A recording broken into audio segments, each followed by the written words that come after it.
It comes out of some studies that were conducted where they have this acronym MPC, which stands for Marginal Propensity to Consume. Sounds really weird, like what does that mean, right? Here's what it means.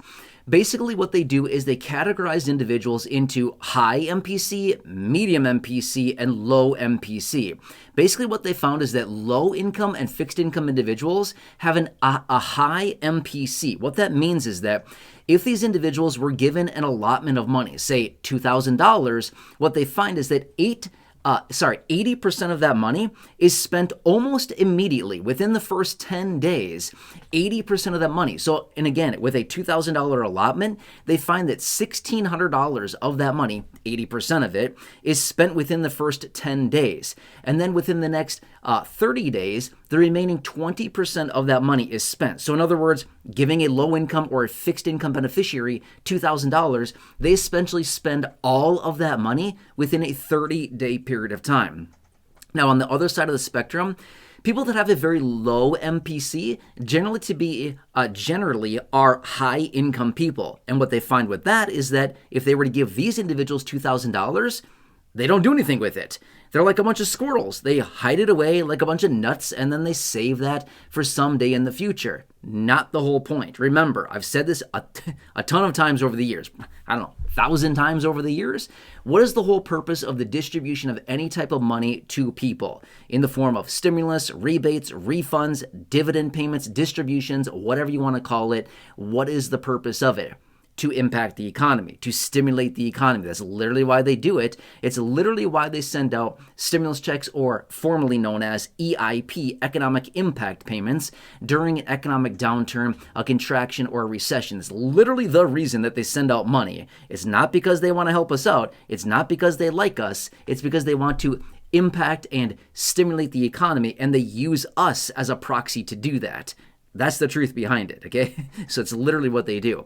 But anyway, so what they find is that by giving people that are high income money, they don't spend it. It defeats the purpose of stimulus. But if they give money to low income people, it's literally what they want. It's literally right in line with what they want. So they find that going forward, and here's the part that I really like about this, they really blew it. I'm just going to say this much. Back in 2020 and 2021, when they sent out $3,200 to 85% of the population, as in $3,200 checks between the $1,200, the $600, and the $1,400.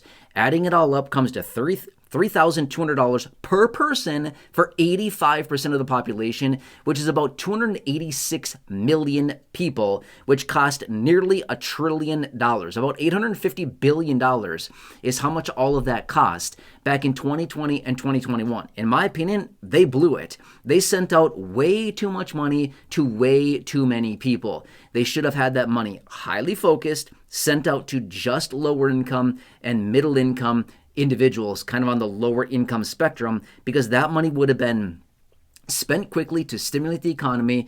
We would have had the same stimulative effect, but yet we wouldn't have had the massive inflationary impacts that, again, we're still paying for today because of all that inflation, because they printed $6 trillion of fresh money during about a 1-year period of time, early 2020 to early 2021. Now, obviously, here we are approaching mid-2026 as I film this video now, right? So that was a long time ago now. That was like 6 years ago from when that actually took place. And we're still dealing with higher inflation. But again, here's what they found from this study. And again, it comes back to this whole MPC, and you probably saw it there in the screenshots that I was sharing with you. They continue to find highly effective. Going forward, it'd be way better off and highly efficient to send out money just to low income and fixed income people below a very, very low and specific threshold. Now remember, back in the day, 5-6 years ago, when they sent those out, the income thresholds were $75,000 and $100,000 for different rounds of payments that they sent out. For individuals, that's way too high.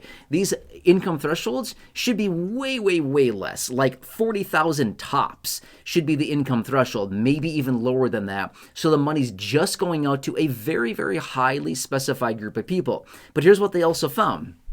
Because this group of individuals would also be highly specified, it'd probably be like maybe 50 million people tops is how many people would actually get this. The highly specified lowest income fixed income beneficiaries, maybe 50 million people. Here's the cool thing that they found about it.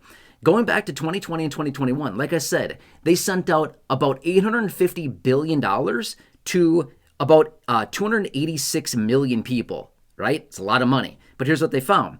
Going forward, if they were to approach this with a highly effective and highly efficient approach to this, they could send out multiple $2,000 monthly payments to about 50 million people repeatedly over and over and over, month in and month out for several months, and they still wouldn't even spend the $850 billion that they did about 5 and 6 years ago when they sent out all that massive stimulus. Therefore, what do you see about this?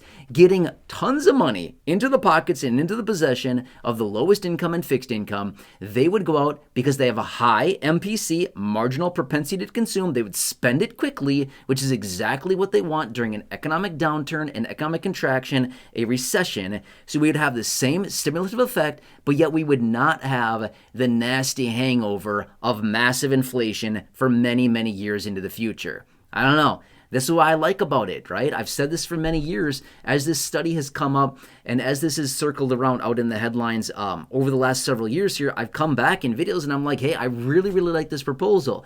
Going around next time, they'd be way better off to make sure that those payments are highly specified just to the lowest income versus just like, everybody gets some money.